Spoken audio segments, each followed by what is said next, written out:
et bienvenue dans le monde de l'animation. Je reprends enfin les formats des films oubliés, ça faisait très longtemps que j'avais envie de les reprendre et puis je sais pas, il y a eu plein d'autres sorties, il y a eu plein de choses, bref vous avez vu, j'avais le rythme de vidéo qui avait un petit peu diminué sur la chaîne, mais là je vais repartir à 2 voire je pense 3 vidéos par semaine plus de live, donc je vais me permettre de faire davantage de formats et notamment de reprendre celui des films oubliés. Aujourd'hui je vais vous parler du film d'animation Tarzan 2014, enfin c'est comme ça que je l'appelle, il s'appelle Tarzan tout court, mais comme il est sorti en France en 2014, bon, je l'ai toujours appelé Tarzan 2014 pour le différencier des autres Tarzan. C'est un film d'animation 3D que j'ai adoré et qui est, je trouve, assez sous-coté parce qu'il y a des critiques assez négatives dessus et moi j'adore ce film, je l'ai vu plus d'une quinzaine voire vingtaine de fois, je pense même plus peut-être, vraiment il a une super distribution française donc j'ai très envie d'en parler en fait et peut-être de vous le faire découvrir.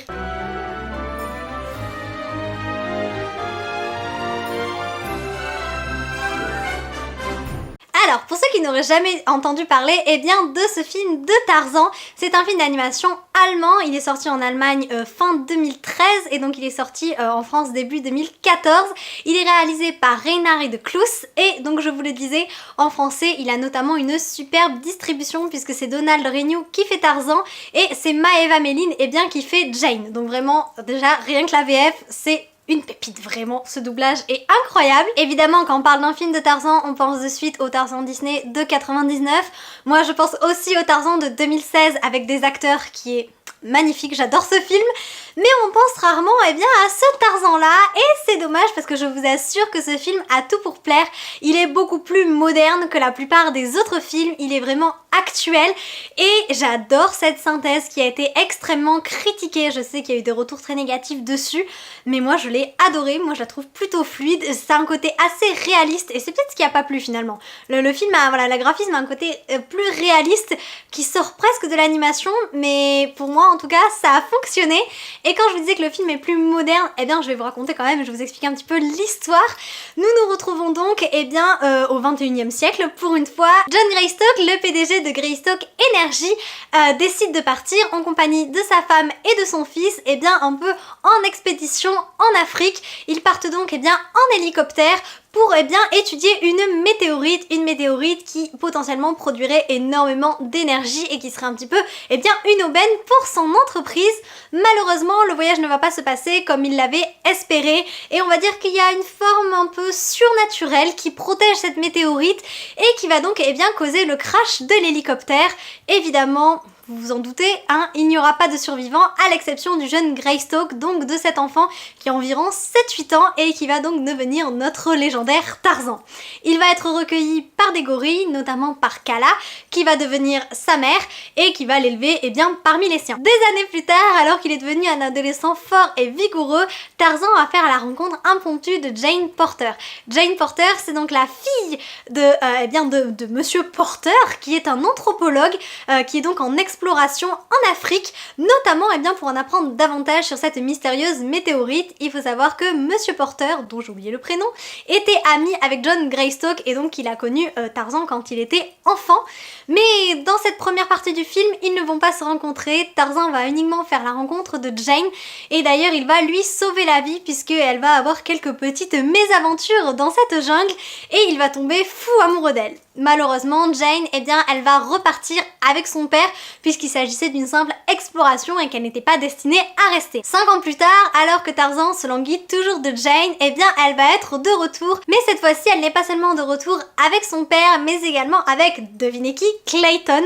Clayton qui est devenu le nouveau PDG de Greystock Energy et qui n'a pas du tout les mêmes valeurs que le père de Tarzan. Non, si Monsieur Greystock était quand même un petit peu humain et s'il avait un minimum de respect pour la nature et l'environnement, ce n'est absolument pas le cas de Clayton qui lui eh bien, veut s'emparer eh bien, de l'énergie de la météorite pour devenir excessivement riche et il n'hésitera pas à détruire tout ce qui se trouve sur son chemin. C'est là où Tarzan et Jane vont avoir leur rôle à jouer et il y a une vraie amitié au-delà de la romance parce que clairement on voit qu'ils sont fous amoureux l'un de l'autre, mais il y a une amitié, il y a une complicité qui va se créer entre eux, et Jane, eh bien, elle va l'aider à sauver, eh bien, l'Afrique, à sauver son environnement, son univers, eh bien, des griffes de Clayton, même si ça s'avère particulièrement difficile.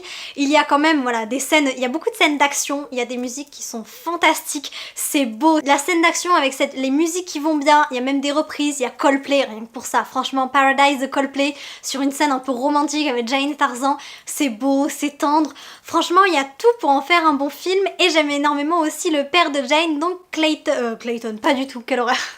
J'aime beaucoup aussi le père de Jane qui est anthropologue, même si pour moi il a quand même plus une âme de scientifique. Voilà, dans le film, moi je trouve que c'est un vrai scientifique. Et lui aussi va à tout prix découvrir cette météorite, mais davantage eh bien, pour en apprendre plus en fait sur la météorite en elle-même, mais pas pour voilà, voler toute son énergie. En tout cas, bah, moi ce que j'ai aimé dans ce film, c'est ce côté très actuel, c'est l'histoire d'amour, comme je l'ai dit, entre Tarzan et Jane.